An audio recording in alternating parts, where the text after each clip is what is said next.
Bien, muy buenas tardes. Hola a todas y todos, bienvenidos a esta actividad organizada por la Facultad de Filosofía y Humanidades en el marco del programa de fortalecimiento de la formación inicial docente que estamos implementando ya hace un poco más de un año. Le agradecemos su presencia en este conversatorio que lleva por título Retorno a clases, cómo nos preparamos.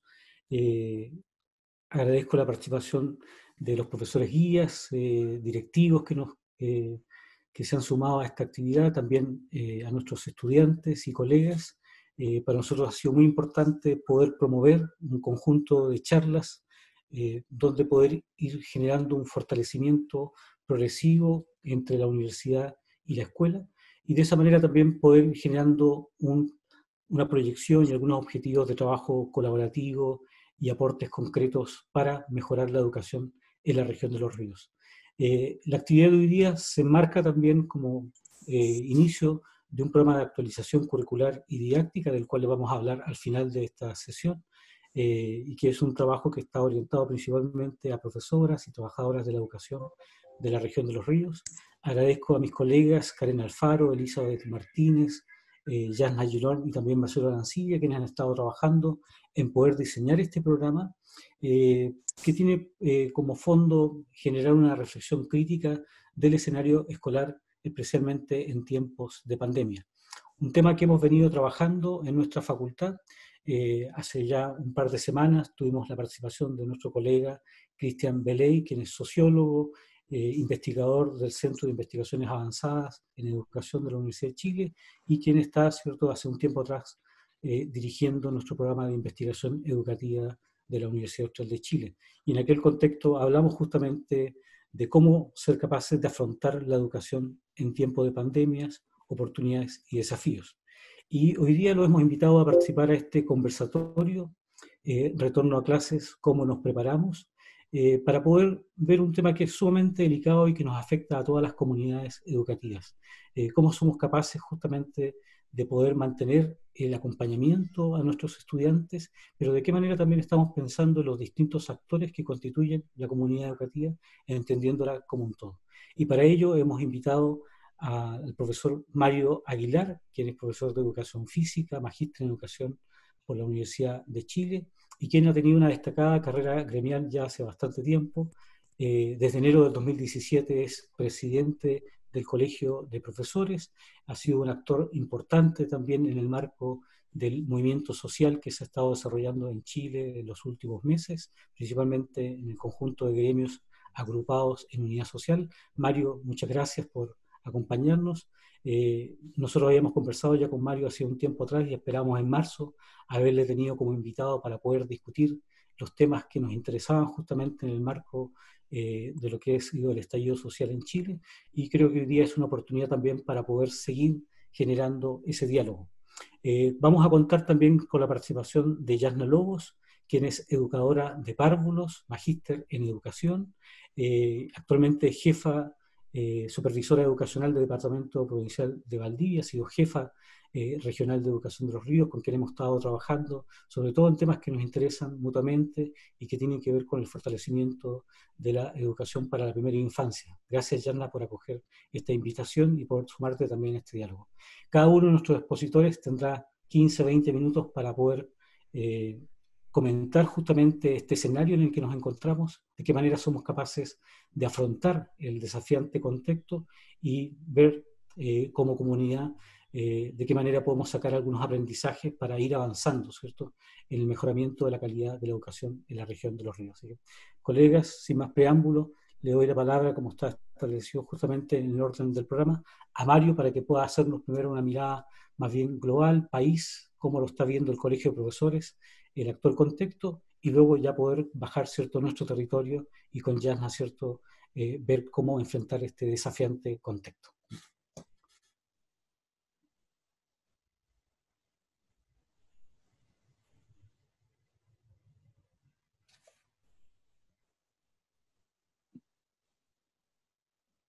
Ahí sí. Muy buenas tardes. Saludo por supuesto al decano, a Mauricio, con quien efectivamente desde hace tiempo estábamos viendo de poder realizar una actividad ahí en la universidad con todo gusto. Lamentablemente la pandemia no nos permitió poder hacerlo presencialmente, pero por este formato creo que igual podemos comunicarnos. Saludo a Yanna, que está conmigo también en el panel, a todos los presentes, y por supuesto saludo, veo que está lleno el chat en la plataforma, está llena de participantes, profesoras, profesores, entiendo la mayoría, y eso muestra el interés del profesorado por actualizarse, por seguir este proceso difícil, complejo que estamos viviendo, así que felicito y saludo muy de corazón a todos mis colegas presentes siguiendo esta transmisión. Bueno, el tema es muy recurrente. Justo antes de entrar aquí a esta conversación, estaba dando una entrevista para TVN por el tema del retorno a clases precisamente, y que es un tema que ha estado bien en la palestra. Todo lo hemos seguido, ¿no es cierto? Hemos visto cómo había primero una reticencia a suspender las clases en el mes de marzo. Tuvimos que hacer mucha presión, hay que decirlo. Lo reconocemos, que hicimos presión, porque ya veíamos todos los antecedentes que habían de otros países, los antecedentes de cómo el virus ya había llegado acá a Chile. Cualquiera que conozca medianamente la cotidianidad escolar entiende perfectamente que las interacciones que se dan dentro de un establecimiento educacional son interacciones de alto contacto, de permanente contacto y de muy cercano contacto entre todos los integrantes de la comunidad.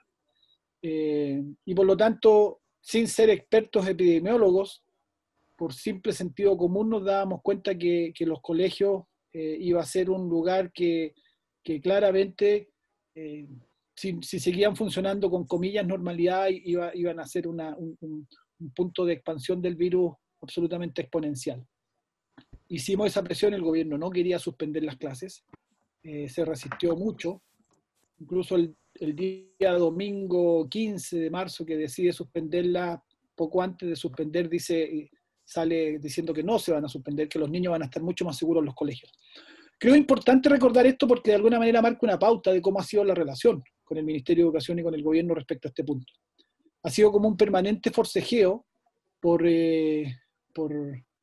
defendernos nosotros, digo nosotros las comunidades escolares, defender nuestra salud, nuestra seguridad, defendernos de la presión, y fuerte insistencia, una suerte de obsesión de las autoridades por el pronto retorno a clase, porque haya normalidad, porque las cosas funcionen regularmente, cosa que sigue hasta el día de hoy.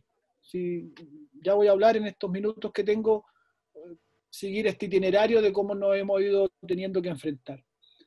Después se suspendieron las clases y vino el tema de cómo se iba a atender a los estudiantes en sus casas.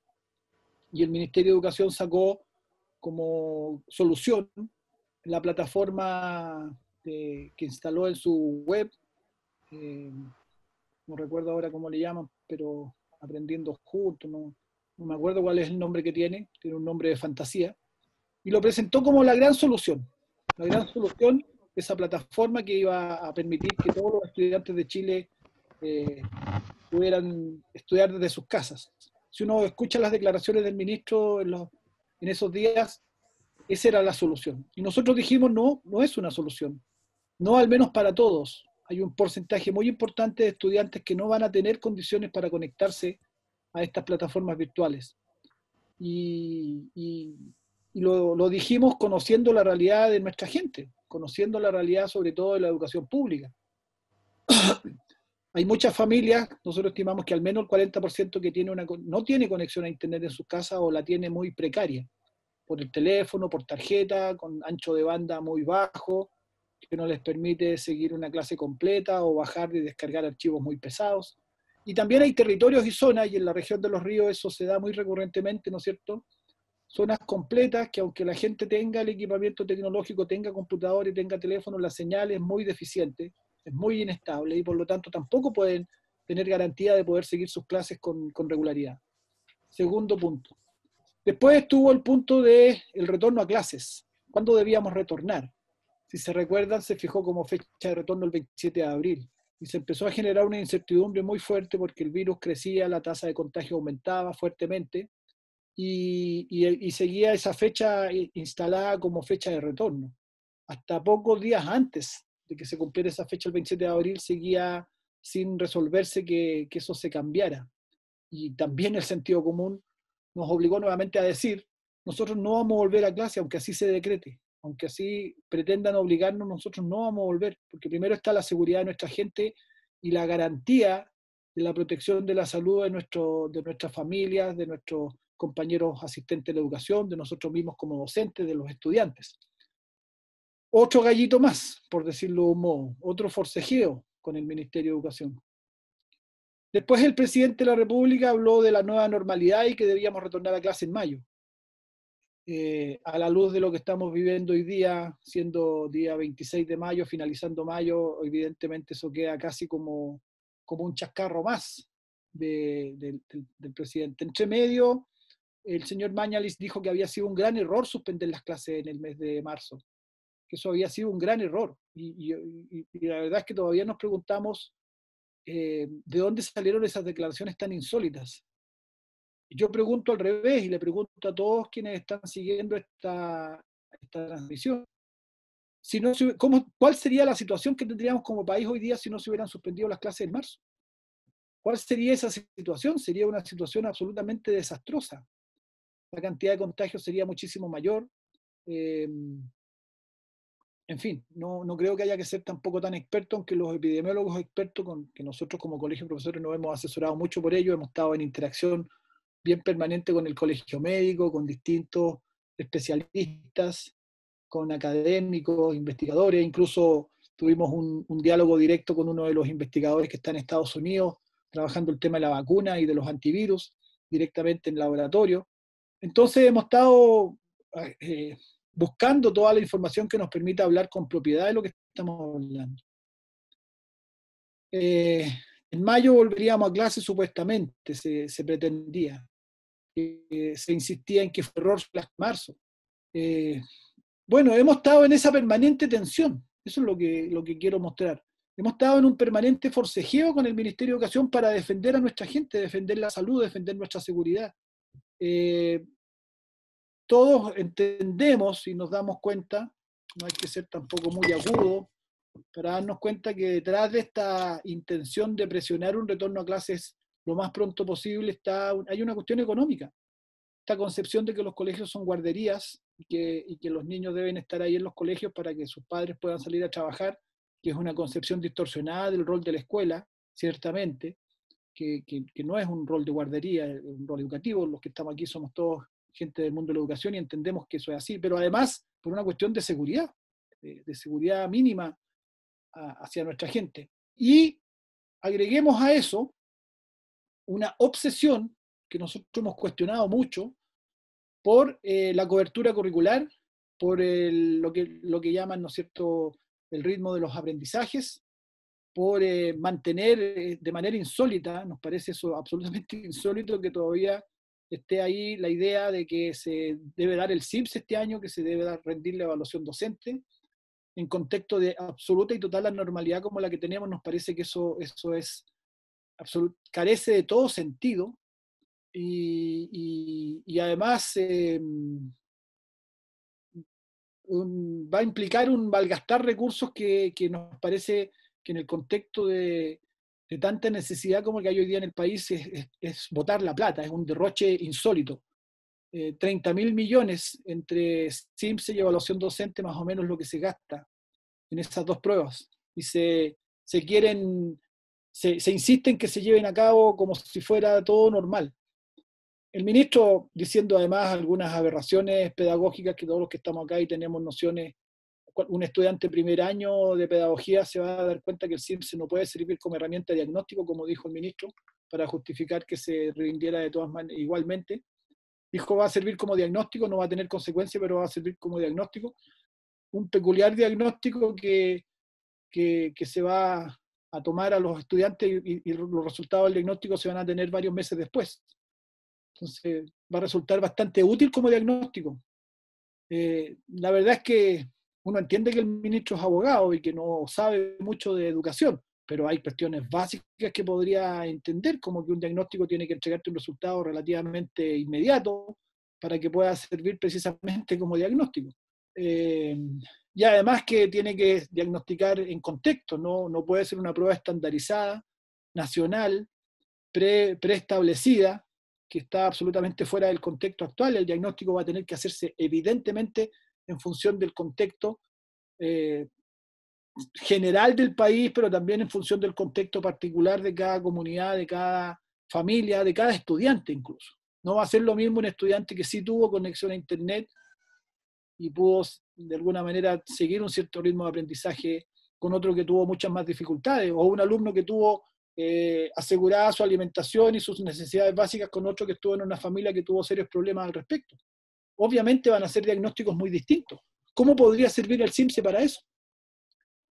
¿Qué información va a entregar la evaluación docente en este contexto? ¿Qué información útil?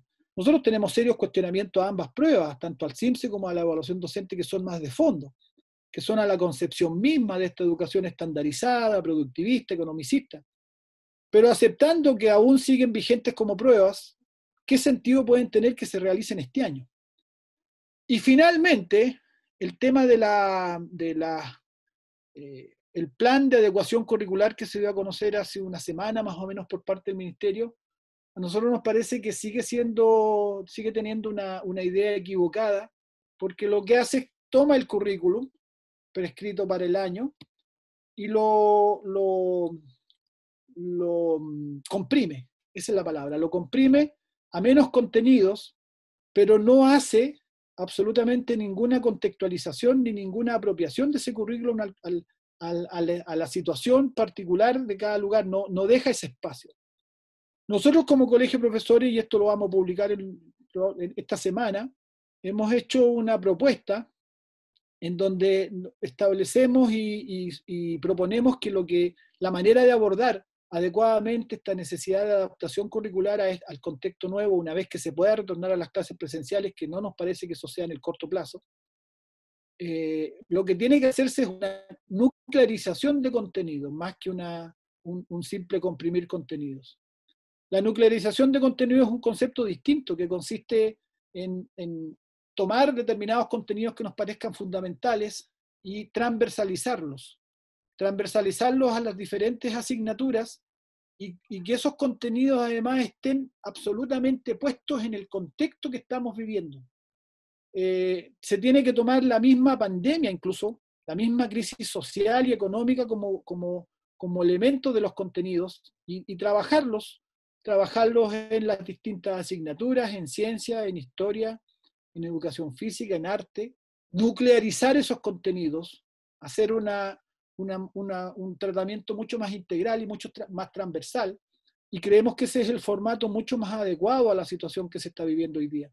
De ninguna manera nos parece que esto sea simplemente una compresión de contenido, lo que se debe hacer y continuar funcionando con una relativa, comillas, normalidad, que obviamente existe solo en la cabeza de alguien que está instalado cómodamente en una oficina en el centro de Santiago. La realidad que están viviendo las comunidades hoy día, las familias de nuestros estudiantes, las propias familias de los docentes y asistentes de la educación, evidentemente es una realidad absolutamente alterada, en donde no se puede hablar de normalidad, ni siquiera de una nueva normalidad. Es una situación de excepción, es una situación alterada, es una situación anormal, y el elemento y el factor de emocionales debe ser el principal que debemos atender. No creemos que hoy día la cobertura curricular pueda tener alguna prioridad o deba tener alguna prioridad. La prioridad primera debe ser acompañar a nuestras comunidades escolares en enfrentar de la mejor forma y salir de esta crisis con el menor daño posible. Agregándole al tema de la pandemia sanitaria, otras 4 pandemias que a nuestro entender existen hoy día en Chile.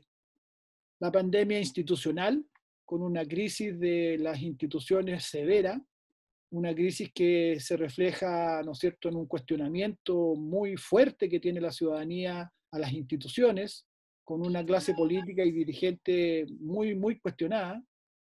La pandemia sanitaria, por cierto, la pandemia económica y social, que ya está viéndose sus sus expresiones en gente que no tiene para satisfacer sus necesidades más básicas, como es alimentarse. La pandemia ambiental, fundamentalmente con el tema del agua y la crisis del agua, que en Chile es gravísima la sequía, voy cerrando, y la pandemia psicosocial, un país que tiene serios problemas de salud mental y que se agudizan con todo este contexto.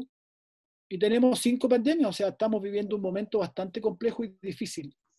Y nosotros en los colegios y los docentes, digamos, en los colegios sabemos muy bien cómo eso está muy fuerte y muy presente y cómo eso va a estar una vez que se pueda retornar a las clases presenciales, que ya insisto, no nos parece que sea en el corto plazo, no nos parece que durante el invierno sea adecuado volver a las clases presenciales, juntar el virus COVID-19 con otros virus y convertir a los colegios en fuente de expansión de todos los virus de invierno, produciría sobre el sistema hospitalario una tensión todavía mucho mayor de la que se tiene hoy día, que ya está colapsado, y por lo tanto creemos que eso no debe ser el invierno, y hay que ver si es que están las condiciones que tienen que ser tal cual han sido recomendadas por los expertos: distanciamiento, no más de 20 alumnos por sala, condiciones materiales de los elementos de aseo, los elementos de alcohol, las mascarillas, el transporte tiene que estar asegurado que sea un transporte que no implique contacto físico, todo muy, muy complejo y difícil, y sobre lo que no vemos nosotros que se esté avanzando. No tenemos información, y aquí cierro, de que se esté avanzando en implementar las condiciones necesarias y mínimas. Esto es muy importante. Para nosotros las condiciones que han recomendado los expertos y particularmente el Consejo Asesor específicamente sobre el tema del retorno a clases, no pueden ser entendidas como condiciones ideales que ojalá se cumplan. Son condiciones mínimas para que la gente, nuestra gente, las familias que atendemos y nosotros profesores y asistentes, para que las comunidades escolares sientan la seguridad de que están retornando con su salud relativamente bien resguardada. Por lo tanto, esas condiciones que se han pedido son condiciones mínimas, no ideales. Y eso es lo que nosotros tenemos que exigir. Muchas gracias.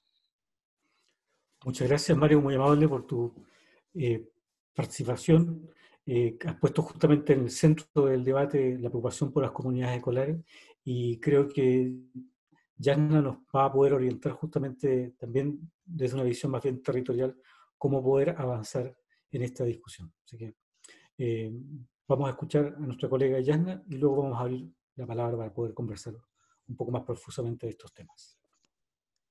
Bueno, muchas gracias, Mauricio. Agradecer a Mauricio, a Marcelo, la posibilidad desde mi rol hoy día como profesional de la educación, con una experiencia también en el territorio como educadora de párvulos y también en las distintas funciones que me ha tocado llevar.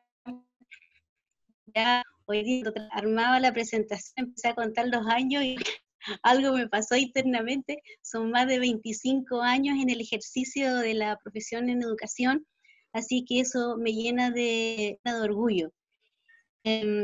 Bueno, saludar afectuosamente también a Mario.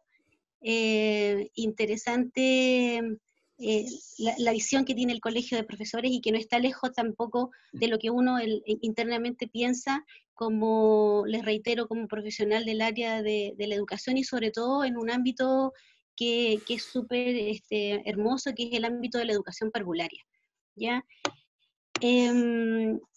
Bueno, yo quiero apoyarme de un pequeño pauteo para no salirme de la pregunta que me motivó durante estos días, porque también tengo mis problemas de déficit atencional y soy media difusa, como muchos de nuestros niños y niñas de nuestro país. Entonces quiero apoyarme en ese recurso. Si es que me lo permiten, voy a compartir pantalla. Y sí, Valentina, que ha sido mi colaboradora en este rato, si es que ella me puede ir avisando también para poder irme ordenando en los tiempos y poder cumplir el propósito que nos convoca hoy día de generar esta reflexión y este conversatorio que es tan necesario. ¿Les parece? Bueno, ustedes pueden hacer así también. Muy bien. Vamos a ver aquí. ¿Se ve bien? Sí, perfecto. Gracias. Bueno, el retorno a clases, que es la invitación que hoy día nos hizo, o que nos había hecho ya la Universidad Austral, que es súper interesante dentro de la línea de fortalecimiento, ¿no es cierto?, de inicial en el desarrollo profesional docente. Y esta pregunta, claro que genera controversias, porque como decía Mario al principio, el Colegio de Profesores tiene su opinión, organizaciones sociales tienen su opinión, ONG tienen su opinión, las universidades tienen su opinión, nosotros mismos como ciudadanos y también como madre de 2 hijos que están en la educación, ¿no es cierto?, en procesos educativos en las escuelas municipales de nuestra comuna de Valdivia, también nos vemos contrariados con lo que estamos viviendo, porque sin duda lo que estamos experimentando hoy no tiene precedente. Ningún tipo de registro anterior se puede asimilar a lo que estamos registrando hoy día, no solamente en nuestros espacios laborales, sino que también en nuestros espacios familiares, en nuestras relaciones sociales, en nuestras relaciones afectivas. Entonces, no podemos hablar hoy día solo desde un ámbito, sino que cómo somos capaces de integrar a este ser humano que es mucho más que un profesor, sino que también es padre, es madre, es colega, ¿no es cierto?, y está desarrollando su vida en distintos ámbitos. Y en ese sentido, en el cómo nos preparamos, yo creo que hay que realizar esta pregunta a las comunidades educativas. Y yo creo que es el momento también de poder abrir estos espacios de diálogo que se han manifestado durante mucho rato, pero que es necesario también es tener una escucha mucho más abierta, más atenta, más empática de lo que están viviendo las propias comunidades educativas. Y en ese sentido, señalar que es importante convenir que la educación es un derecho, y es un derecho el cual tiene que ser adquirido con dignidad y en igualdad. ¿Ya? Por lo tanto, cuando partimos de eso, todos nosotros debemos ser garantes de que ese derecho, ¿no es cierto?, sea adquirido con estas valoraciones y con estas virtudes, ¿sí? En ese sentido también entender que la educación es un proceso humano y que tiene que habilitarnos presentemente para entender el presente y contribuirnos, ¿no es cierto?, a nuestra formación integral, a todos nosotros. Porque el proceso de aprender es un proceso que no se termina. Nosotros cuando hacemos clases, cuando hacemos docencia en la universidad, cuando nos estamos relacionando con otros, siempre hay algo que aprender. Entonces esa apertura al aprendizaje es sumamente importante. Y yo quise rescatar aquí algo que me parece valioso, que tiene que ver con el ajuste de enseñanza media, y que hay una asignatura en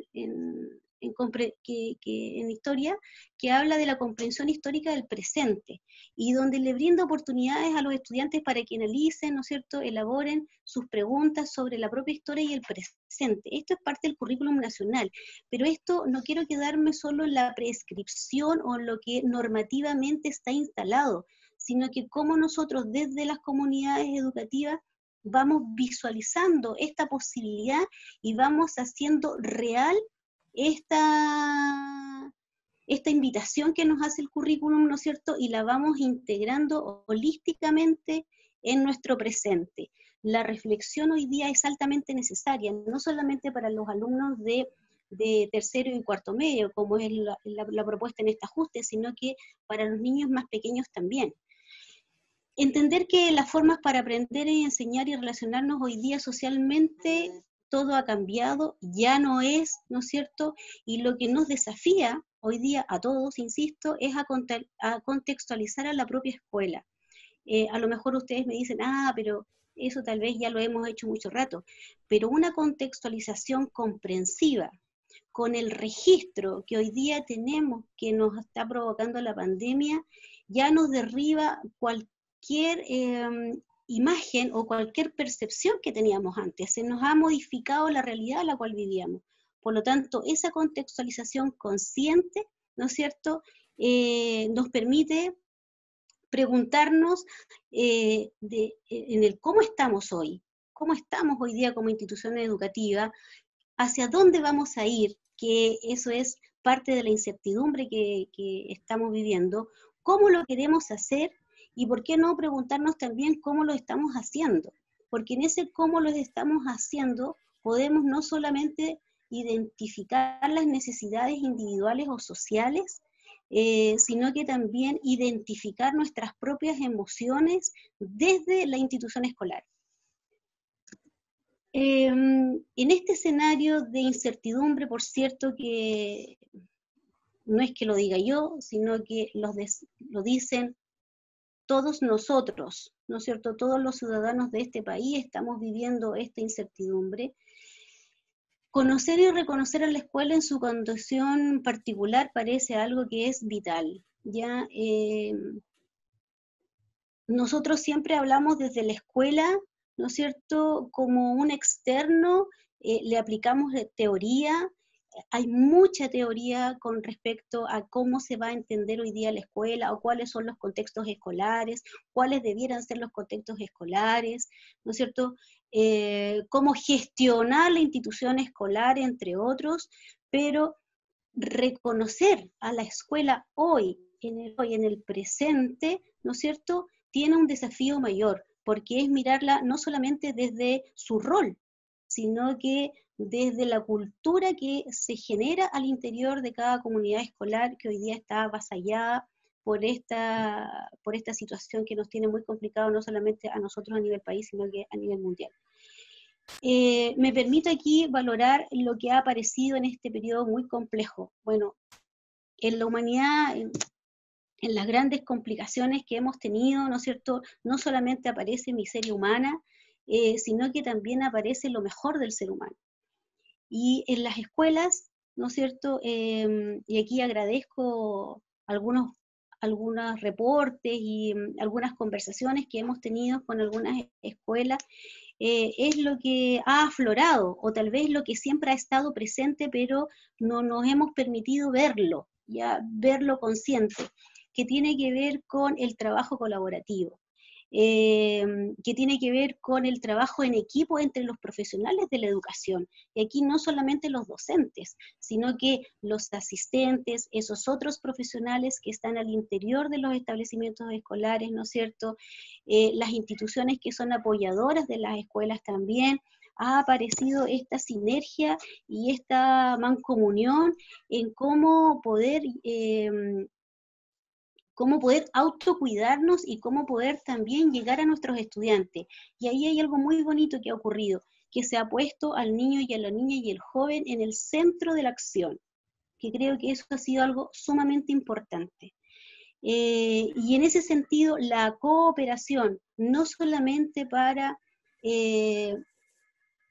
ofrecer o determinar algunas formas de organización curricular que ya las escuelas ya la había empezado a hacer desde hace un par de meses atrás, sino que también la cooperación en torno a los distintos problemas sociales que se han, ¿no es cierto?, presentado en esta situación de complejidad. El compromiso no solamente por lo que yo hago, sino que el compromiso por el trabajo del otro. Entonces ahí también está esta valoración entre no solamente mi función, sino que el de mi compañero, el de mi colega, en el cómo me coloco al servicio del otro. La autonomía institucional. Esto me parece sumamente interesante porque nosotros siempre hemos tratado de instalar y desarrollar en los equipos de liderazgo, ¿no es cierto?, la autonomía, pero más bien esto es como una autonomía media disfrazada, porque al final del día pareciera ser que son espacios de creatividad, ¿no es cierto?, que tiene la escuela, que se flexibiliza un poco, ¿no es cierto?, y va acomodando esas orientaciones en pos de su contexto. Pero hoy día la autonomía institucional ha surgido desde el propio aprendizaje institucional. La escuela ha reconocido que ha sido capaz de aprender muy rápidamente y ha podido ir desarrollando autonomía y organización para, ¿no es cierto?, poder hacer este aprendizaje a distancia, que obviamente ahí también tenemos mucho tema que conversar y que sin duda, así como el estudio que apareció hace poco, ¿no es cierto?, de la Diego Portales, donde señala que efectivamente la educación remota en este tiempo de COVID, esto es dicho por los profesores, siente que no están logrando lo que tienen que aprender. Entonces, ahí los profesores han ido generando sus propios mecanismos. Y la creatividad, claro, cuando hay situaciones de complejidad y problemas, la creatividad es lo primero que sale para ver cómo somos capaces de solucionar esta situación de conflicto y poder ponernos a disposición de manera armónica con nuestros estudiantes. Y la generosidad también ha sido un elemento importante en este espacio, no solamente desde la solidaridad para suplir algunas necesidades sociales, sino que la generosidad de mi saber. Y eso es muy bonito. Hoy día hay profesores y nosotros también, ¿no es cierto?, hemos tenido complejidades para el uso de la tecnología, pero también tenemos nosotros profesionales jóvenes, ¿no es cierto?, que están muy llanos y ya nacieron en otra época y que son muy hábiles con la tecnología. Y esa generosidad de poderle enseñar al otro, de poder compartir, ha sido un elemento muy hermoso que ha aparecido en este tiempo.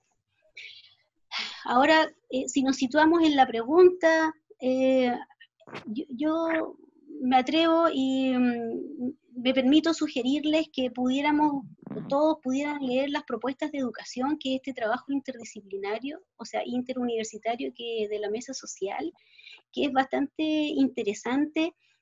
Hay muchas recomendaciones en 3 ámbitos en particular, ¿no es cierto? Hay algunas recomendaciones también para las familias, cómo lo pudiéramos hacer, pero en términos generales es bastante redondo y que tiene algunas conexiones con lo que señala también el Colegio de Profesores, que es importante observar. Y en ese aspecto me quiero focalizar y quiero hacer un foco especial en el tema del apoyo al bienestar socioemocional de las comunidades escolares, que creo que ahí tenemos que colocar nuestra mayor energía y nuestra mayor fuerza en este pensar cómo nos preparamos para un retorno posible, ¿ya? Que creo que está más lejos de lo que nosotros imaginamos, ¿no es cierto? Y en ese aspecto, aparte de lo que aparecen en este trabajo, hay algunos elementos que, como por ejemplo, el mantener a las familias informadas y con buenas explicaciones. Creo que también es el momento de preguntarles, ¿no es cierto?, y conocer cuál es la visión de los niños y de las niñas, de los jóvenes, de los padres, del cómo nos preparamos, cómo sienten ellos que tenemos que prepararnos. Muchas de las definiciones que se hacen desde el adulto, ya desde esa hegemonía que tiene el adulto o ese espacio de poder, entre comillas. Creo que hay que traspasar también esta oportunidad de conocer otras visiones y con buenas explicaciones, ya que no, hoy día los niños tienen muchas respuestas y saben lo que está pasando, pero necesitan complementar eso. Entonces, por lo tanto, es deber de nosotros poder generar esos espacios de reflexión con buenas explicaciones para que ellos puedan ir entendiendo el presente, para que ellos puedan ir entendiendo por qué está ocurriendo que su mamá está en la casa, por qué está ocurriendo que su papá a lo mejor también está en la casa cuando antes lo veía salir del trabajo y llegaba a tal hora. Entonces, hay que darse ese tiempo con las familias informadas porque a ellos también nos debemos. Fortalecer el liderazgo emocional en los equipos directivos. Yo creo que este tema es altamente relevante y de mucha importancia porque el recurso humano es el capital más importante que tiene la escuela, ¿ya? Es en la persona donde se encuentra la intención de cambio y movilizan las voluntades de quienes componen las comunidades educativas. Son ellos, ¿no es cierto?, a los cuales nosotros les debemos colocar un foco de atención. ¿Estoy? Sí. ¿Estoy en el tiempo? ¿Sí? Ya. Entonces, por lo tanto, ahí hay que colocar un foco y un énfasis importante. La preocupación mental por los docentes y los profesionales de la educación, ¿no es cierto?, que eso tiene que ser garantía de los sostenedores y que tienen que avalar y garantizar el bienestar de todos y todas, porque no olvidemos que el aprendizaje es también un proceso afectivo y emocional. Si los profesores no están bien con ellos mismos y les están pasando cosas y nosotros no nos preocupamos por eso, obviamente que vamos a tener ahí algunas complicaciones de cómo llegar bien a nuestros estudiantes. Con respecto a la priorización curricular, efectivamente, como señalaba Mario, salió, ¿no es cierto?, ya la semana pasada este tema de la priorización curricular. Hay una propuesta ahí, hay muchas incluso videoconferencias que está haciendo la UCE. Hoy día en la mañana estuve en una muy interesante del área socioemocional de una profesora de la Universidad Católica de Valparaíso. Y bueno, yo creo que aquí las comunidades primero han reconocido de que sí pueden, que es una cosa muy importante, y que pueden autorizar su autonomía para adecuar, ¿no es cierto?, ajustar y priorizar en función a sus diagnósticos y en función a criterios como la contextualización y la pertinencia. Obviamente el territorio nacional es súper distinto y ellos tienen un dato que es súper válido. En la evaluación formativa, sin duda, que ahí hay un tema, también se señalaba antes, la retroalimentación, que darse la oportunidad que nos da el decreto 67 de aplicar, ¿no es cierto?, la diversidad y no la calificación como algo punitivo, sino que la evaluación como un proceso para aprender, para reconocer cómo voy, para poderme hacerme cargo, para poder comprometerme con lo que estoy haciendo. Estrategias didácticas basadas en el juego. Yo creo que hoy día, más que tensionar a los niños y a las comunidades, hay que replantearse cómo lo hemos estado haciendo, y el juego, lo lúdico, la integralidad, ¿no es cierto?, las interacciones, la reflexión, son elementos que tienen que estar al centro de nuestras definiciones curriculares y de nuestra definición como estrategia didáctica. ¿Ya? El aprendizaje situado también, basados en proyectos donde las disciplinas se puedan interrelacionar y que no sean abordadas de maneras aisladas, donde no hay comprensión, ¿no es cierto?, de lo que me está ocurriendo y cómo me gustaría que fuera. Y hacerle un guiño sumamente importante a la educación socioemocional y a los ambientes enriquecidos. Los ambientes son promotores de seguridad y confianza, y en la medida que nos podemos ir haciendo cargo de aquellos aspectos que son necesarios, podemos ir dándole grados de certeza a nuestras familias y a nuestros niños para que puedan tener mejor disposición psicológica, anímica y física para enfrentar estos desafíos. Y por último, como para ir cerrando, algunas condiciones que son basales en esto de la pregunta, ¿cómo nos preparamos? Bueno, hay elementos que se modificaron ya los estándares sanitarios, esto debiéramos revisarlo. El Ministerio de Salud es el que tiene que pronunciarse frente a esto, pero que estos estándares brinden efectivamente seguridad y confianza para las familias y para toda la comunidad educativa. ¿Ya? Es muy difícil que hoy día un padre de familia o una madre o un tutor, ¿no es cierto?, diga yo voy a enviar a mi hijo a acudir al colegio cuando no tengo la certeza de que no va a haber contagio. Entonces, recuperar eso es un tema. El bienestar docente, creo que ahí es un punto de inflexión para mí como educadora de párvulos, ¿no es cierto?, y como profesional del área. Creo que el autocuidado individual y colectivo y las condiciones laborales que tienen que estar plasmadas son altamente relevantes. El bienestar docente tiene que ser una garantía que hoy día tenemos que trabajar con fuerza. Los recursos tecnológicos, la conectividad, ¿no es cierto?, la educación remota, ya hay estudios que señalan que hemos estado al debe con respecto a eso, nos tenemos que preocupar, tal vez la forma de relacionarnos hoy día no va a ser va a ser una mixtura tal vez entre lo presencial y lo remoto. Entonces vamos a tener que ya empezar a trabajar con eso, a capacitarnos en el uso de plataformas y recursos digitales, y ayudar a nuestros docentes a que efectivamente tengan estas capacitaciones, porque a todos nos pilló no preparados. Entonces hemos tenido que ir aprendiendo sobre la marcha y ha sido un proceso súper complejo y difícil. Y por último, confiar en la escuela, confiar en que es una organización transformadora y que además hoy día es contenedora y promotora de espacios de seguridad y bienestar para todos y para todas.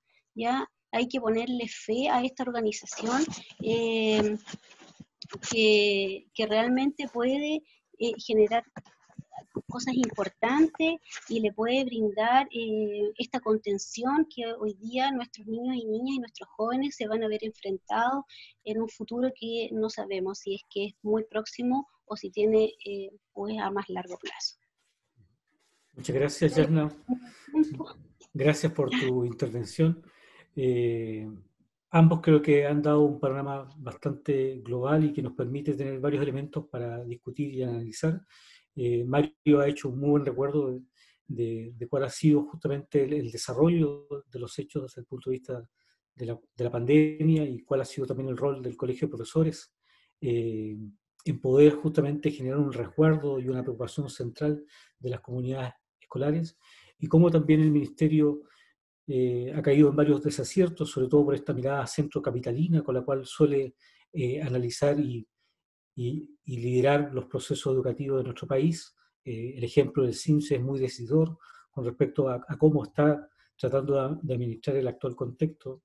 Y bueno, Jasna ha puesto justamente un énfasis también en esta necesidad de fortalecer la educación como un derecho.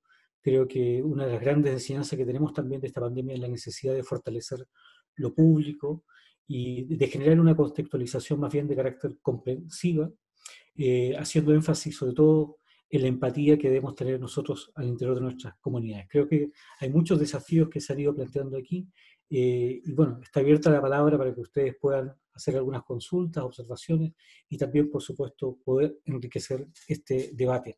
Había levantado su mano Beatriz Araya, pero no sé si la levantó por accidente o porque efectivamente quería hacer una consulta. De todas maneras, pueden ir levantando las manos, ¿cierto? Beatriz Araya era falsa alarma. De todas maneras, Gerardo Muñoz tiene la palabra. Si es que no, nuestra colega... Hola, buenas, ¿me escuchan? Te escuchamos. Vale, es que no se activaba el sonido. Bueno, partir agradeciendo la instancia que se ha generado desde la facultad y a los ponentes. A mí me llamó mucho la atención cómo se posiciona esta posibilidad en medio de la pandemia, de analizar dos cuestiones que son bastante centrales y bastante clave en la comprensión del futuro de la educación. Por un lado, la sobrecarga curricular.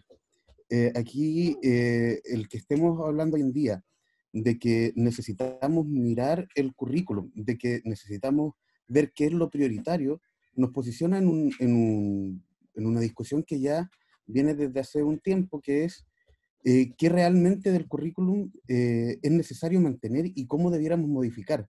Nuestros contenidos mínimos, nuestras bases curriculares son en realidad bastante extensas.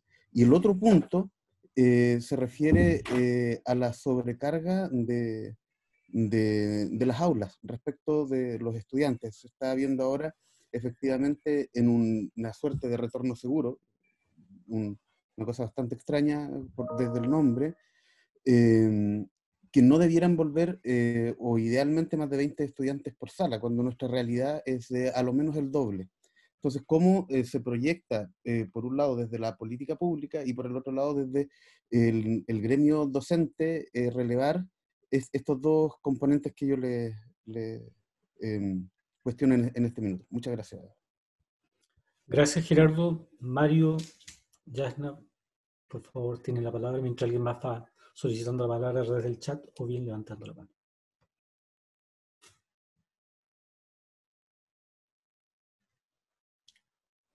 ¿Quién? Sí, bueno, yo puedo partir. Yo coincido absolutamente con lo que plantea el colega. Uno de los problemas que tiene nuestro currículum es de una altísima densidad, es de una cantidad, en algunos casos, absurda de objetivos de aprendizaje, de indicadores, una larga prescripción del currículum, dejando mínimo, nulo, casi ningún espacio para lo que se llama la apropiación del currículum, su contextualización y su adaptación a la particularidad de cada lugar.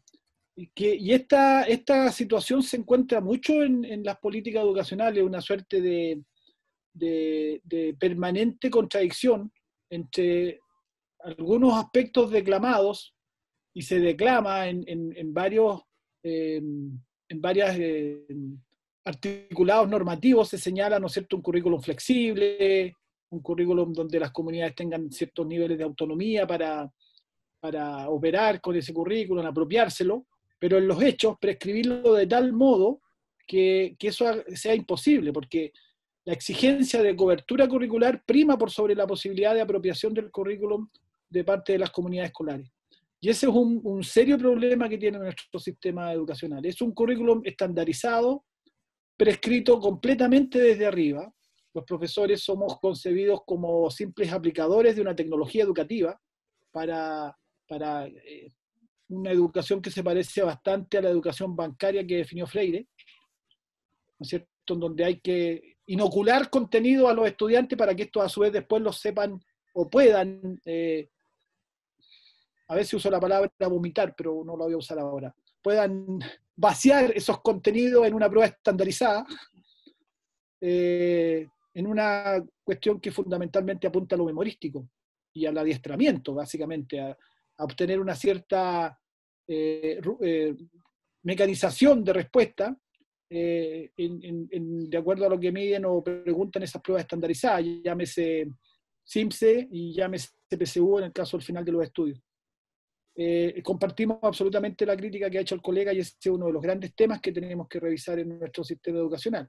Ahora que se ha abierto el debate constitucional, yo tengo cierta expectativa de que en la discusión constitucional nosotros seamos capaces de instalar una discusión sobre una educación humanizadora, transformadora, liberadora, efectivamente integral y no simplemente una educación estándar y estandarizada, pensada en función de una necesidades de un sistema productivo más que en necesidades del desarrollo humano. Muchas gracias, Mario. Yasna. Yo quería señalar algo que me parece importante, que tiene que ver que nosotros los docentes somos gestionadores del currículum. Tenemos la capacidad, por ser pedagogos, de poder identificar aquellos elementos que son esenciales del currículum que efectivamente es prescriptivo, pero que en nuestras comunidades educativas, cuando nosotros hacemos nuestras declaraciones de sellos institucionales y de cuáles van a ser nuestros énfasis en función a las características de nuestro entorno y nuestros estudiantes. Hola. Podemos hacer esta definición curricular. Entonces, efectivamente hoy día yo creo que tenemos la oportunidad de poder remirar esta propuesta y de poder determinar cuáles van a ser los objetivos de aprendizajes que van a ser esenciales para nuestros estudiantes, pero partiendo de nuestro diagnóstico que es real, no es de un diagnóstico que es ficticio y que lo miramos el año pasado, sino que cómo somos capaces de podernos darnos cuenta en qué situación están nuestros estudiantes y cómo priorizamos aquello que para nosotros es esencial como comunidad educativa. O sea, hay que aprovechar el espacio hoy día de esta flexibilización y de esta autonomía curricular en función de ir alcanzando algunos aprendizajes que van a ser necesarios y prioritarios o que son de andamiaje para construir otros aprendizajes que son significativos también. Efectivamente, hace mucho rato que estamos en esta discusión y tenemos que ser capaces de desapegarnos un poco del centralismo y poder hacernos cargo de este proceso que estamos viviendo hoy día y poder desafiarnos nosotros desde las distintas comunidades en esta organización y presentar nuestras propias propuestas curriculares. Creo que estamos en el momento para hacerlo, ¿ya? Y de hecho, las comunidades ya lo habían hecho anteriormente. Antes que saliera esta priorización, ya las escuelas habían tomado ciertas decisiones desde el aspecto curricular, que obviamente ellos en su conocimiento y en su realidad está muy bien, está muy bien. El tema es que la invitación es cómo nos desapegamos un poco y creemos que las decisiones que hemos tomado son asertivas. Hay un grupo de palabras que tienen... Muchas gracias, Yasna. Muy amable por tu observación, justamente respondiendo a la consulta de nuestro colega Gerardo, que ha preguntado justamente con el corazón quizás duro de la formación y que apunta al tema de la flexibilización del currículum. Ha pedido la palabra Paola Ramírez, Marcelo Arancibia y Arturo Alvear, en ese orden. Le damos la palabra a los tres colegas para que puedan dar su opinión y observación, y luego Mario y Yasna también poder complementar. Sí, hola, muy buenas tardes. Por acá Paola Ramírez. Gracias por lo de colega, porque no soy docente. Aquí yo quiero hablar como dirigente gremial del servicio público, como ANEF, y también como apoderada del Liceo Armando Robles Rivera. ¿Cuál es la preocupación que hoy día yo creo que como apoderados estamos teniendo? En que justamente no tenemos, o sea, un canal de comunicación expedito con la autoridad regional, ya sea directamente desde el DAEM, para quienes somos de la educación municipal, o del mismo Seremi de Educación. Porque también ahí va una consulta para Mario, en el sentido de que si bien a nivel central, que ya lo dijimos, o sea, estamos en un país sumamente centralizado, entonces mientras no vengan las instrucciones desde el nivel central a las regiones, yo creo que poco acá hacen las autoridades regionales, lo cual no debería ser, porque algún tipo de iniciativa también deberían tener. Entonces tenemos un canal que no es expedito en comunicación desde el establecimiento educacional hacia la comunidad educativa, llámense apoderados, por medio de los actores relevantes que son los centros generales de padres, o aquellos establecimientos que ya tienen educación media con los centros de estudiantes, ¿ya? Porque aquí no estamos viendo ninguna claridad respecto de cuál va a ser el retorno a clases, más allá de la fecha, sino en cómo vamos a establecer las condiciones de seguridad en esta situación de pandemia que estamos viviendo. Y además que, como bien lo señalaban, los numerosos cantidad de estudiantes que tenemos a nivel municipal en cada uno de los niveles, ¿cómo, o sea, lo vamos a hacer? Porque así como se estableció esta mesa técnica de salud, no veo que haya una suerte acá de una relación tripartita o con más actores en temas de educación. Acá nosotros en la región, para que también no se sepa Mario, está también conformada la mesa COVID, que es de salud, en donde ahí está participando un representante de los COSOC, ya que es por también a presión, que lo hicimos con el intendente, para poder tener desde la comunidad un representante que también interlocutara con las organizaciones sociales y las juntas de vecinos y todo tipo de actor ciudadano que tengamos en la región. Y estamos pidiendo ahí que también se empiece ya a conversar este tema en cómo vamos a retornar a clase y tener también los actores presentes que tengan que ver del sector de educación. Y eso no está ocurriendo. Y ya vamos a ir llegando a junio, y si bien quizás no vamos a entrar en junio a clase, no es un tema que se esté conversando con anticipación. Entonces, un poco es para Yasna, que es parte de la Seremi de Educación, ver, o sea, qué es lo que está pensando la autoridad hoy día, y también, Mario, desde el nivel central, qué es lo que se está haciendo también a nivel del Ministerio de Educación, porque cualquier cosa que en Santiago decían es lo que va a bajar a las regiones. Va a mostrar la importancia. Muchas gracias, Paola, muy amable. Vamos a ofrecer la palabra a Marcelo Arancibia, Arturo Alvear y luego Cristian Belé, y de ahí hacemos un redondeo. Sí, buenas tardes a todas y a todos. Brevemente, antes de la intervención, uno de los aprendizajes que tenemos que adquirir en estas participaciones en foros virtuales es silenciar los micrófonos. Es algo que a lo cual obviamente no lo hacemos cuando estamos en una reunión, en una sesión presencial, pero en estos contextos es vital, ¿no? Que podamos silenciar nuestros micrófonos para no interferir en las palabras de quienes están exponiendo.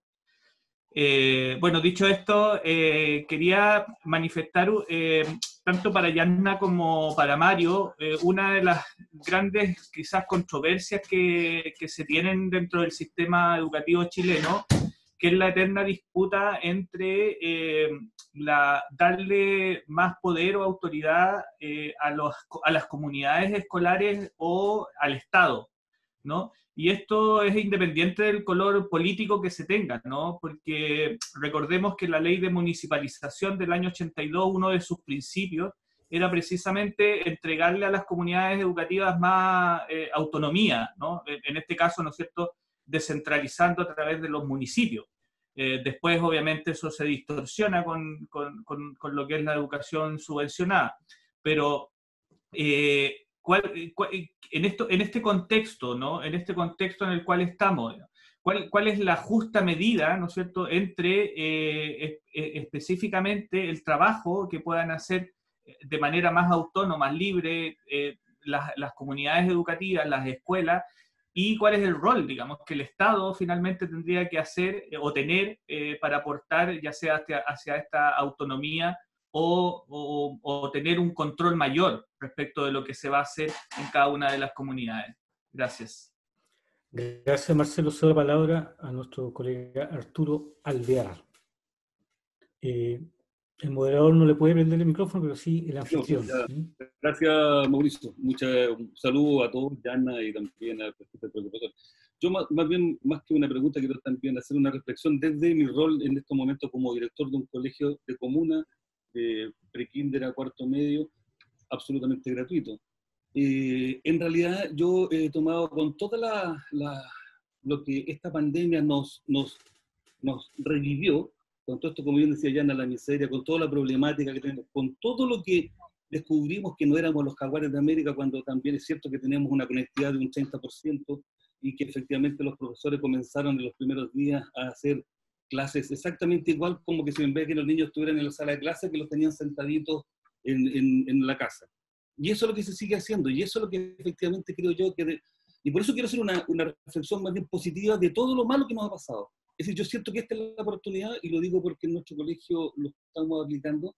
Es decir, efectivamente, el ministerio hizo una priorización del currículo, pero ¿saben qué? Es la oportunidad nuestra, como directivos, como profesores, y esas son las orientaciones pedagógicas que hemos dado nosotros en nuestro establecimiento. Con toda la pobreza que tenemos, con todas las dificultades que tenemos, con todo lo poco conectados que estamos, ¿saben qué? Hemos empezado a averiguar cuestiones tan simples como la rutina de nuestros alumnos.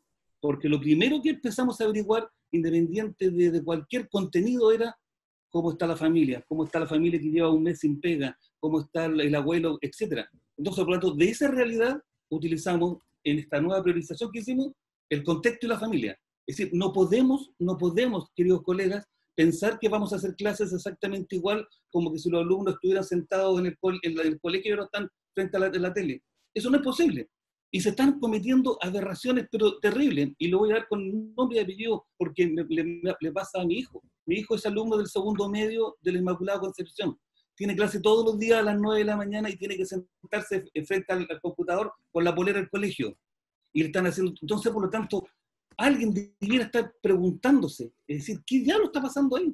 Es decir, no entienden, ¿es cierto?, de que tenemos un contexto y familia. Entonces, por lo tanto, yo le pediría tanto a la Yanna, que está en el Ministerio de Educación, y a Mario Aguilar, como en el Colegio de Educación, hay que empezar a preocuparse de la cosa afectiva. Yo le dije a mis colegas, y con esto termino, miren, es la oportunidad como profesores que tenemos de efectivamente empezar a lograr aprendizaje con los niños, con el contexto que vivimos, su rutina diaria, su rutina diaria, la mamá, el papá, si lee, no lee, escribe. Es decir, eso es, y especialmente con actividades basadas en actividades lúdicas, de juegos, de proyectos, de que efectivamente lo saquemos de esta rutina.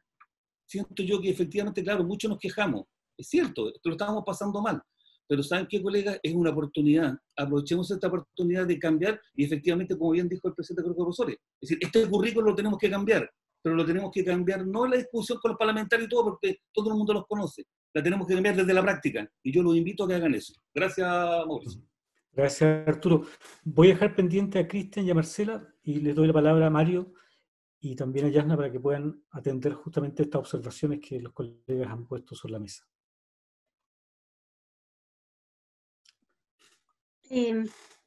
¿Parto, Mario? Dale, por favor. Gracias. Bueno, la colega Paola me decía que está pensando en la autoridad hoy día. Bueno, la verdad es que yo creo que hay muchas mesas de conversación que tiene la autoridad y habría que preguntárselo derechamente. Yo lo he escuchado por la prensa, ¿no es cierto? Y él ha señalado muchas oportunidades que el retorno a clases va a ser cuando efectivamente estén las seguridades y estén las condiciones para aquello.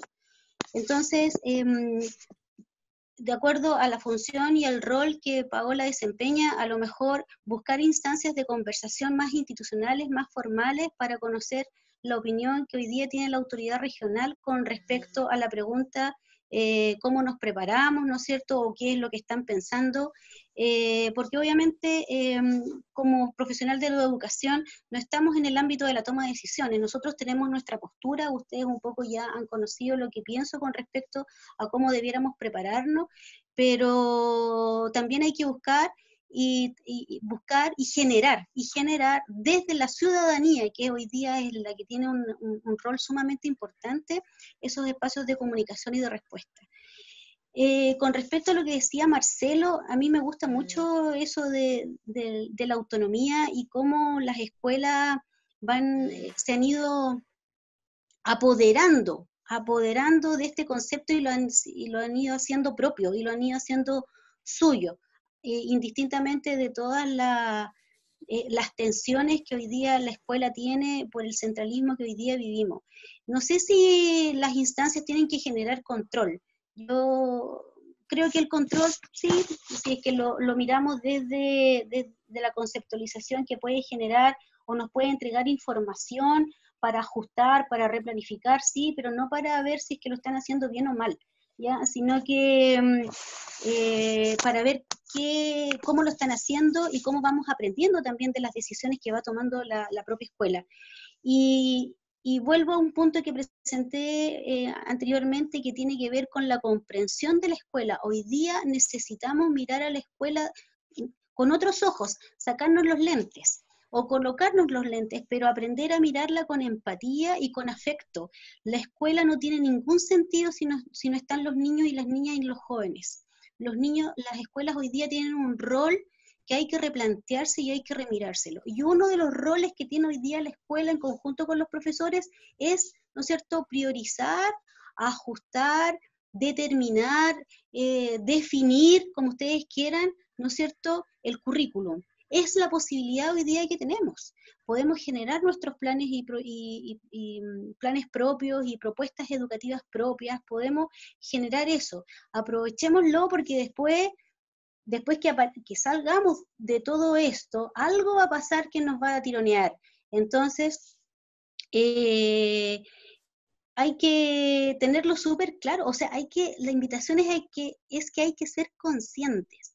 Y el otro elemento que a mí me genera mucha conexión tiene que ver con los aspectos socioemocionales. Hoy día no podemos concebir a la escuela solo desde la información sobre la entrega de objetivos de aprendizaje, porque hoy día ya la escuela perdió la hegemonía del saber.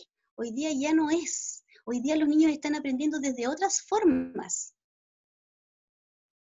¿Ya? Entonces, por lo tanto, la conexión que tenemos que generar entre los objetivos de aprendizaje y los aprendizajes transversales también es una invitación. La transversalidad no es solo una declaración, también tiene que ser una planificación consciente y rigurosa. ¿Por qué? Porque lo que mayor necesitan hoy día nuestros estudiantes son habilidades para poder adaptarse crecientemente a este cambio. Hoy día los estudios señalan de que los niños no tienen la habilidad de la autonomía para, ¿no es cierto?, regular sus propios momentos de estudio o regular aquellos momentos donde le van a dedicar a la lectura o donde efectivamente van a poder ser solidarios y entender al compañero de al lado. Entonces necesitamos hacer esa fortaleza entre estos transversales que están como muy, muy fuera de nuestra organización curricular, sino que tenemos que traerlos aquí, a la presencia, que son los que efectivamente nos van a poder ayudar a transformar este estado de cosas y de situación en la cual estamos. Muchas gracias, y Yanna. con respecto a la reflexión del Arturo, bueno, la comparto, y qué bueno que esté ahí desafiándose como director de escuela ya hace rato, así que vamos que se puede. Gracias, Yanna. Mario, por favor. Sí, voy a partir de atrás para adelante, voy a partir con el colega que es director de un colegio y planteó el enfoque socioemocional y de atención a las familias. Es exactamente lo que nosotros estamos planteando, tenemos plena coincidencia. Y en ese sentido es que, digo también con los otros comentarios, y voy a ligar con el contexto mayor del estallido social y toda esta gran marejada de cambio que se creó en Chile desde el 18 de octubre en adelante. Yo creo que en el reclamo del estallido social no solo está el reclamo por mejores sueldos, mejores pensiones y ciertas cosas, digamos, económicas. Está eso también, pero a mí me parece que hay algo más de fondo, y es el reclamo, de alguna manera, o más bien, más que reclamo, la búsqueda de un nuevo ideario de vida, con un nuevo ideal de felicidad, porque el que se planteó por parte del sistema, la gente se fue dando cuenta cada vez más que era un ideal falso. Tener, acumular, el prestigio social, la adquisición de objetos como modelo de felicidad, y que fue generando un gran vacío. Si uno mira las pancartas de las protestas, de las marchas, si uno mira mucho del reclamo que había, era una cosa más existencial que solamente económica, o no estaba solo lo económico. Era la búsqueda de vivir humanamente nuevamente, de nuevo volver a vivir humanamente, recuperar el ser humano, la solidaridad, la fraternidad, recuperar el conocerse entre las personas, el valorar lo esencial. Por algo es muy decidor que la bandera mapuche tuviera la presencia que tenía. Es como un rescate de lo originario, de lo más esencial. Y ligo con lo actual. Efectivamente, como dice el colega, es una oportunidad. La situación actual es un grave problema que tenemos, es una crisis muy grande y no exenta de tragedia. Hay 700 personas, más de 700 personas que ya han fallecido por este virus, y está el hambre, y está todas esas necesidades que van surgiendo, que son en cierta medida catastróficas, y no creo que el concepto sea exagerado, pero es también la oportunidad de repensar cómo vivimos. Y en las comunidades escolares tenemos que repensar cómo vivimos. ¿A qué nos lleva este sistema y qué es lo que podemos cambiar? Atender a las personas, más humanidad como el centro de nuestra preocupación, y no el centro en el rendimiento, en la productividad, en la competencia. Preocuparnos de que nuestros estudiantes estén bien y recuperar ese vínculo humano que se había perdido en gran medida, porque estaba la idea de que la educación como un bien de consumo, que lo dijo el presidente que tenemos actualmente, dijo que la educación era un bien de consumo. A mí me parece una declaración terrible, terrible, una declaración muy, ¿cómo decirlo?, distorsionadora de lo que debe ser la educación. ¿Cómo la educación va a ser un bien de consumo? La educación es extraer algo que viene en el ser humano, educere, extraer, la etimología de la palabra lo dice. hay un potencial que tenemos los seres humanos que es necesario desarrollar, potencial afectivo, emocional, de creatividad, de sentido, la pérdida de sentido de la educación. Bueno, aprovechemos esta circunstancia y recuperemos el sentido de la educación. Rebelémonos en el buen sentido del término, ya que Chile se puso en modo desobediente y empezó a desobedecer las leyes injustas. Cuando nos pusieron un toque de queda injusto, la gente no aceptó el toque de queda. Estoy hablando en el estallido social, no el toque de queda de ahora que es sanitario. La gente lo desobedeció. Yo estuve en cacerolazos donde tocábamos las cacerolas y eran las 8 a la hora del toque de queda y esperábamos que fueran las 8 para seguir ahí en esa esquina tocando las cacerolas. Ese modo desobediente, pero que es una desobediencia con sentido, lo que se entiende como la desobediencia civil, la de Habermas, que Habermas, uno de los más grandes pensadores contemporáneos, dice que la desobediencia civil es el acto de profundización de la democracia, porque es ir más allá de lo que un sistema te está ofreciendo para radicalizar un poco más la democracia, llevar la democracia más allá de los límites. En eso es la desobediencia civil. Entonces yo digo, no tiene que haber CIMSE este año, aunque el ministerio quiera que haya CIMSE. No debe haberlo, porque tiene un sentido que no haya CIMSE. Tiene el sentido de que lo que hagamos en los colegios tenga una razón de ser, tenga un sentido educativo y no una simple formalidad de cumplir con normas. No debe haber CIMSE este año, aunque el ministerio quiera que haya. Debemos promover que no haya CIMSE este año. Yo sé que me está escuchando una audiencia que puede sonar un poco radical lo que estoy diciendo. Hay directores de escuela que van a tener mucha presión al respecto, pero sería un acto de una rebeldía sana, sería un acto de desobediencia civil de profundo sentido que no permitamos que haya CIMSE este año si pretenden y quieren seguirlo imponiendo. Que se acabe el negocio, esas empresas que contratan para hacer correcciones de CIMSE, que se ganan licitaciones por 1.000 millones de pesos y que son a veces hechas por los parientes o los funcionarios que salen de la misma agencia de calidad y forman sus empresas. Forman una empresa y 2 semanas después se obtienen una licitación de 500 o 1.000 millones de pesos. Esas desvergonzuras que se tienen que terminar, hagámoslo. Y como decía la colega dirigente de la NEF, nosotros decidamos cuándo es el momento de volver a clase. Las comunidades escolares decidámoslo. Decidámoslo con sentido común, con solidaridad entre nosotros. Nosotros decidamos cuándo volver a clases.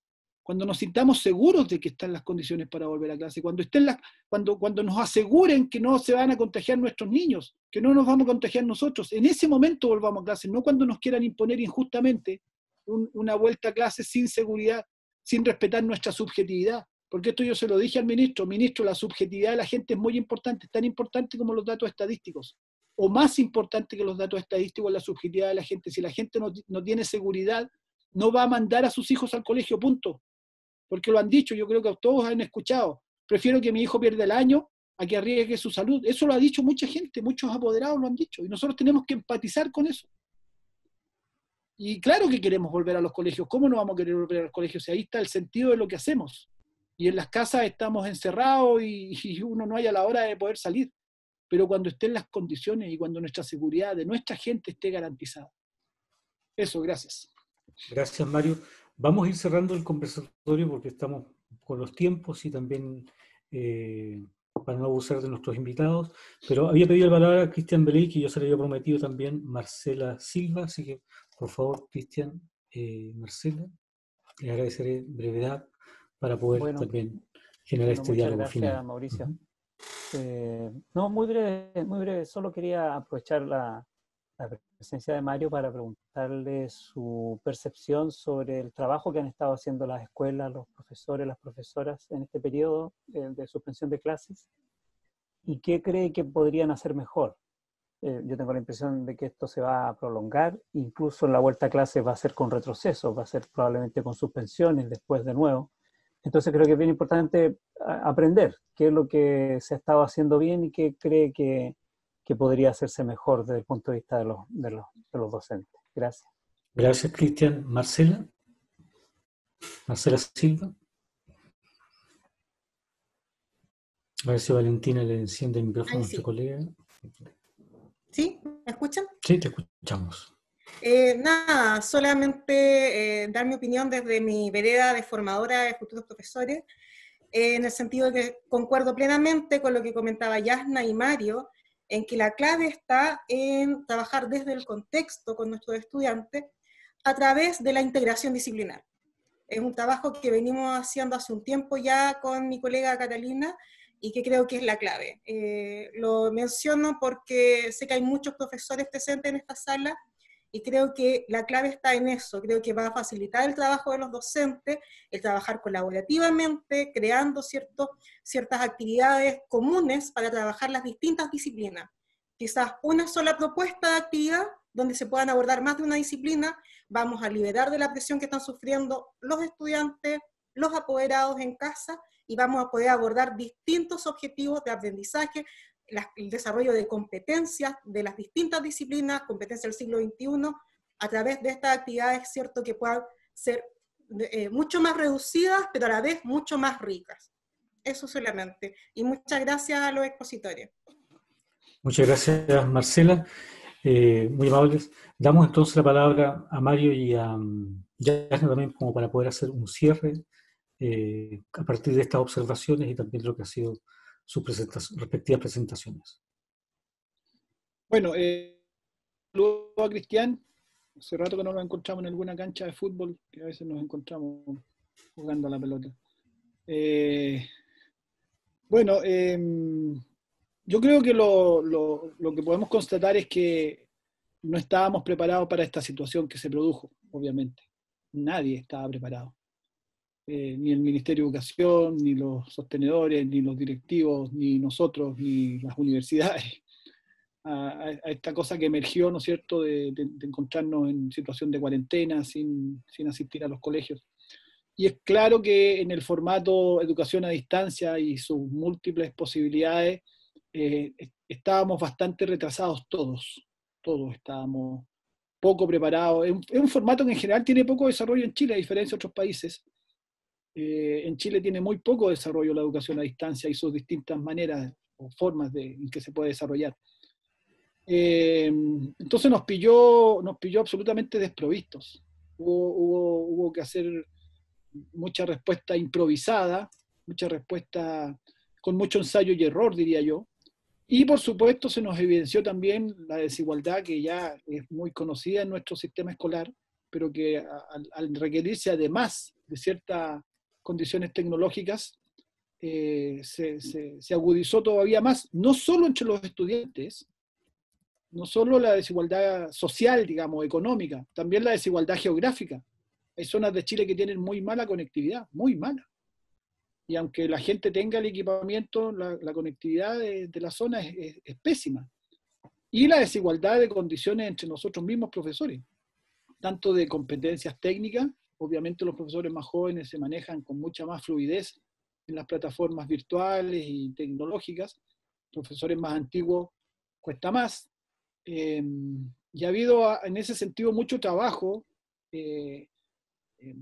para irse tratando de adaptar, pero es claro que todavía hay mucho que recorrer, y yo coincido con Cristian que yo creo que vamos a estar un buen tiempo, porque incluso a mí me parece que en el momento que se vuelva a clases presenciales probablemente va a ser una mixtura entre formato presencial y a distancia, digamos. O sea, algunos días van a poder ir a clase los estudiantes y otros días no van a ir, porque va a haber, para poder mantener esto de no más de 20 alumnos por sala, y la gran mayoría de los colegios va a tener que tener como rotación de estudiantes, y esto va a asistir 2 o 3 veces a la semana, y el resto generar trabajo con guías o a distancia.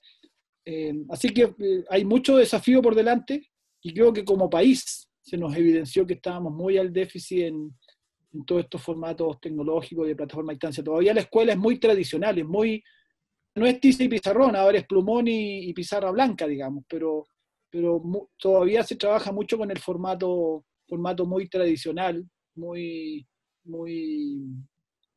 de simplemente expositivo, y creo que hay bastante que avanzar todavía en eso. Muchas gracias, Mario, muy amable. Yasna.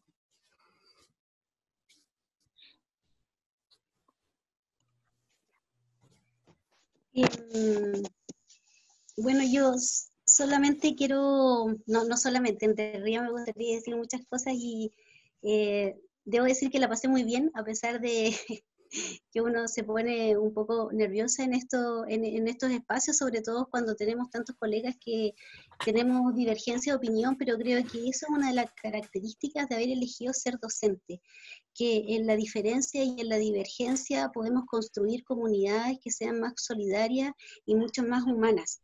Y en ese aspecto quiero agradecer las distintas acciones y determinaciones que las escuelas de nuestro territorio han ido produciendo y han ido generando. Creo que nuestros profesores hoy día son parte también de la primera línea, no solamente los profesionales del área de la salud, que les ha tocado muy duro, pero también han sido los profesores, ¿no es cierto?, que se han tenido que enfrentar a algo que como les decía al principio, no tiene precedente y no está en historia. Y en ese sentido, muchas gracias a todos los que nos están escuchando y también extender ese agradecimiento a sus comunidades educativas. Creo que confiar y creer en la escuela es un desafío no solo para la escuela misma, en sí mismo, ¿no es cierto?, de poder reconocerse que es capaz de hacer buenas cosas, ¿no es cierto?, sino que desde los que estamos fuera también de la institución escolar, creer y ponerle fe a estos procesos que se han ido generando y que se han ido construyendo, y más que han ido apareciendo, se han ido develando, se ha ido despejando, ¿no es cierto?, estas nubes, este smog, y hemos podido ver la grandeza de las personas. Pero sí quiero concordar un poco con lo que decía Mario al final, que no estábamos preparados, realmente no estábamos preparados para el desafío en el ámbito tecnológico, y ¿saben qué? Aquí es como paradojal, porque los niños y las niñas y nuestros jóvenes nos estaban diciendo que no estábamos preparados, y ¿saben qué? No los escuchamos. Fuimos poco astutos y no fuimos capaces de escuchar atentamente esas señales. ¿Se acuerdan que hace un tiempo atrás incluso algunos parlamentarios estaban generando un proyecto de ley para censurar el teléfono en las comunidades educativas? ¿Se acuerdan de eso? Hoy día el teléfono, porque no todos tienen computador, es el medio donde los profesores se comunican con nuestros estudiantes. A través del teléfono están mandando los videos, ¿no es cierto?, las tareas, los reportes, la foto para evidenciar cómo va en su progreso, ¿no es cierto?, estudiantil. Entonces, nos pusimos en una disputa con la tecnología, pero siempre desde la mirada del adulto. Entonces, fuimos sordos, pero fuimos sordos porque no creemos todavía en la capacidad de nuestros jóvenes y nuestros niños de decirnos las cosas. Y esa es la invitación también que me atrevo a decir hoy día: aprendamos a escucharlos también, ¿ya? No todas las respuestas están desde fuera de las comunidades escolares, desde la teoría, desde la academia, sino que está también en la experiencia, ¿no es cierto?, y en el aprendizaje institucional que tienen las propias comunidades. Los invito también a que conversemos más. Yo creo que esto también nos ha invitado y nos ha desafiado a conversar más, porque como tenemos más tiempo y algo tenemos que hacer con eso, ya nos llamamos, armamos este tipo de comunicaciones, y preocupémonos de nosotros también. Yo creo que ahí estamos al debe fuertemente en la formación inicial, también estamos al debe en cómo poder generar educación socioemocional, no solo porque esté de boga o no solamente porque hoy día se hable por el contexto, sino porque nosotros los docentes somos trabajadores que nos debemos a nuestros estudiantes y tenemos el deber moral de poder generar, ¿no es cierto?, las mejores condiciones para ellos. Eso. Y bueno, y un abrazo caluroso a cada uno de ustedes. Creo que ha sido una bonita y gran oportunidad de conversar, y un saludo para su familia y un cariñoso abracito a la distancia. Muchas gracias, Yasna, muy amable. Mario, gracias por vuestras intervenciones. Ha sido una reflexión necesaria e importante que nos va ayudando también a establecer algunas luces de cómo ir avanzando en este contexto, que como bien ustedes han señalado es un contexto de mucha incertidumbre, pero donde la creatividad e imaginación nuestra puede ayudar justamente a generar procesos de avance. Y creo que esta mirada reflexiva que tenemos hoy día del sistema escolar también nos ayuda a fortalecer el trabajo en comunidad que podemos proyectar. Como les había señalado al comienzo, este conjunto de charlas es también una invitación que les queremos hacer como universidad, como facultad, a nuestros colegas profesores, profesores guías, estudiantes, egresados de nuestra casa de estudios, a poder formar parte de un programa de actualización curricular y didáctica que queremos ofrecer justamente de manera recíproca en este ámbito también de ir generando comunidad educativa en el marco del programa de fortalecimiento de la formación inicial docente de nuestra universidad. Es un trabajo colaborativo que tiene también algunas instancias y me gustaría hacer la palabra a mi colega Elisa Martínez, que ha sido parte del equipo que ha estado diseñando este programa curricular y didáctico que queremos ofrecer, para que nos cuente un poco más de cómo podrían ustedes también ser parte de este proceso coformativo. Elisa. Sí, muchas gracias, estimado decano Mauricio. Buenas tardes, ya un poco tarde para todos y todas. Estamos aquí y gracias por la asistencia. Agradecemos, como decía nuestro decano, a los directores de colegio, a los colegas, profesores guías que han estado participando con nosotros en vi por ahí colegas del ANCO, había alguien del norte que estaba también conectado con nosotros y varios nombres que conocemos, nuestros profesores guías que están constantemente colaborando con nuestras prácticas de nuestros estudiantes. Particularmente también agradecer a los panelistas, a Mario, a Yasna, que han estado con nosotros por su trabajo, una propuesta muy interesante. Bueno, y para no quitarles más tiempo y a todos los que están presentes, queremos invitarles, como decía el decano, es una propuesta que ha sido elaborada a partir de nuestro proyecto de formación inicial docente y de nuestro interés de mantener relaciones recíprocas con las instituciones educativas en que podamos aportarnos conjuntamente en la tarea que desarrollamos. Nosotros siempre lo hemos mencionado, nuestro decano, cuando visitamos algunos colegios, con los directivos de los colegios, comentábamos que para nosotros los colegios son un brazo formativo de la universidad, en tanto nos permiten conjuntamente darle a los futuros profesores, a nuestros estudiantes en formación, aquellas posibilidades de acceso para entender el contexto educativo y también situarse en ese contexto. Así que desde esa perspectiva, en estas alianzas recíprocas, este programa ha pretendido trabajar en conjunto con ustedes y lo hemos dividido, digamos, en tres, digamos, dimensiones fundamentales de trabajo. Contarles que este trabajo sí ya venía dándose desde el año pasado, pero las circunstancias también lo fueron cambiando por diversas razones, y en esta oportunidad lo hemos querido ya instalar e instalar la discusión. El programa tiene tres instancias, una primera instancia que es como la que estamos haciendo ahora, de seminarios. Tenemos seminarios todos los martes a partir de hoy. El próximo martes va a estar centrado en el desarrollo socioafectivo, uno de los temas que se tocaron hoy de gran relevancia, ¿no? Y que nos hace repensarnos como sujetos en términos de sujetos relacionales, en términos de sujetos que comparten comunidades y que son parte de esas comunidades. Vamos a tener a dos panelistas también invitados desde el área de la psicología, que nos van a estar aportando desde la experiencia profesional, pero también desde la psicología educativa, de profesionales que han trabajado con comunidades educativas en los contextos escolares, los equipos psicosociales, para también discutir sobre esta relacionalidad virtual, lo que significa para nosotros, para el desarrollo de nuestras vidas y nuestras comunidades educativas, ¿no? A propósito de lo que decía Mario, somos familia, somos papás, somos hijos, estamos en un espacio común donde hemos instalado la casa como el espacio social, el espacio laboral y el espacio privado, ¿no? Entonces, esta rearticulación vivencial de la experiencia también nos llama a discutir al respecto.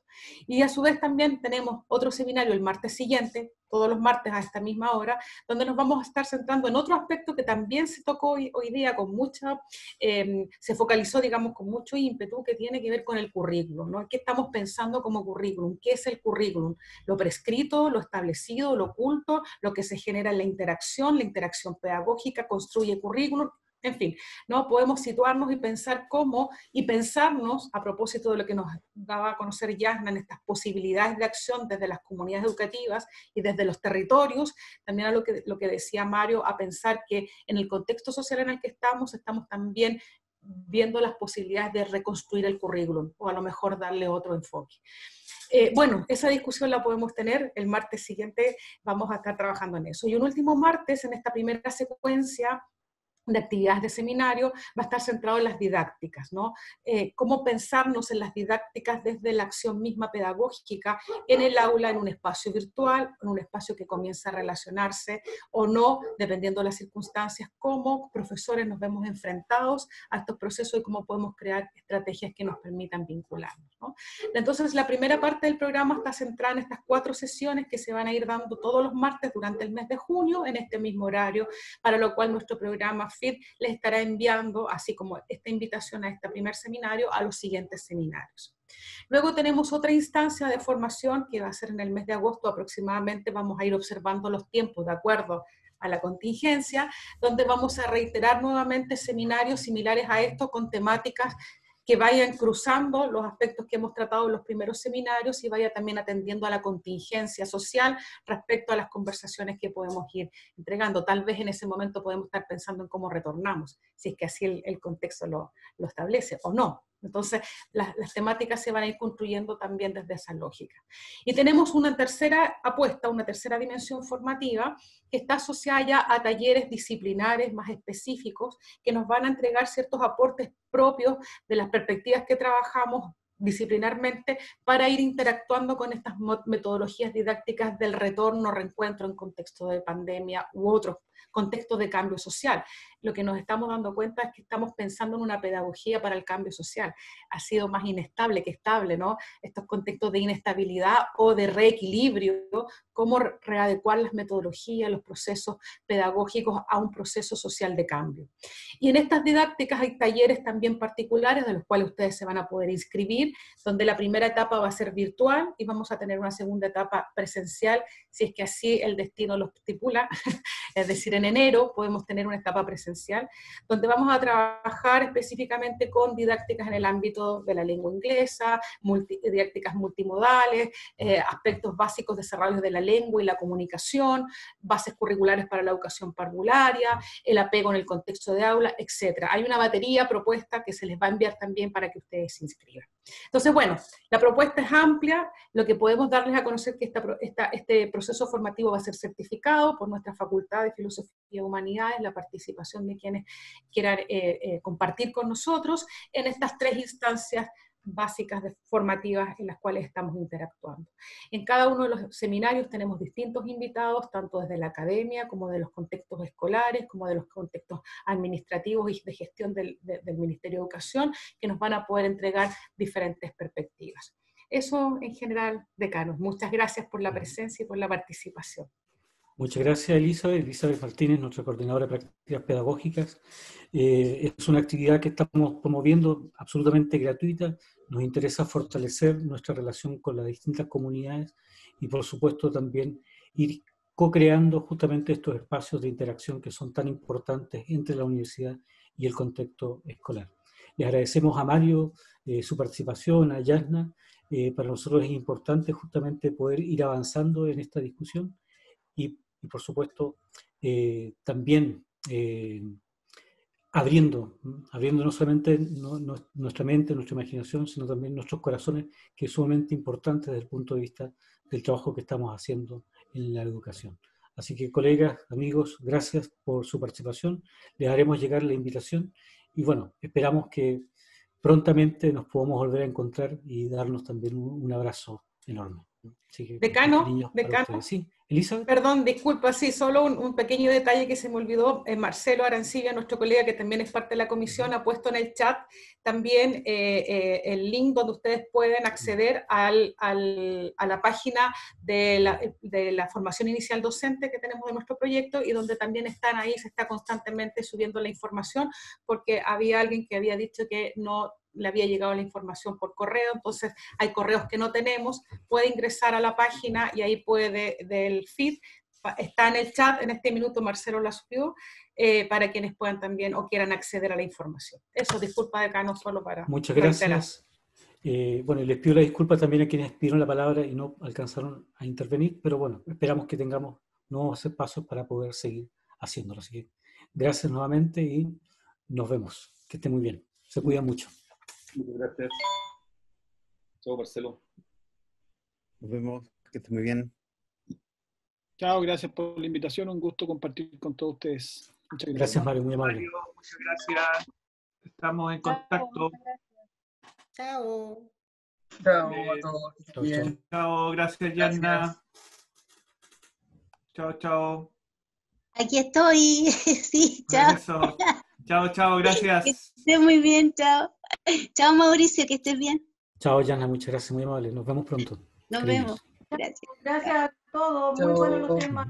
Chao, chao. Chao, Eli. Felipe Andrade, ex estudiante nuestro, saludos. Sí. Chao, Yanna, gracias. Chao, que estés muy bien. Valentina, muchas gracias. Chao, Yanna. Jessica Carrasco, todavía que se ve por ahí. Cariños, también. Ok, adiós.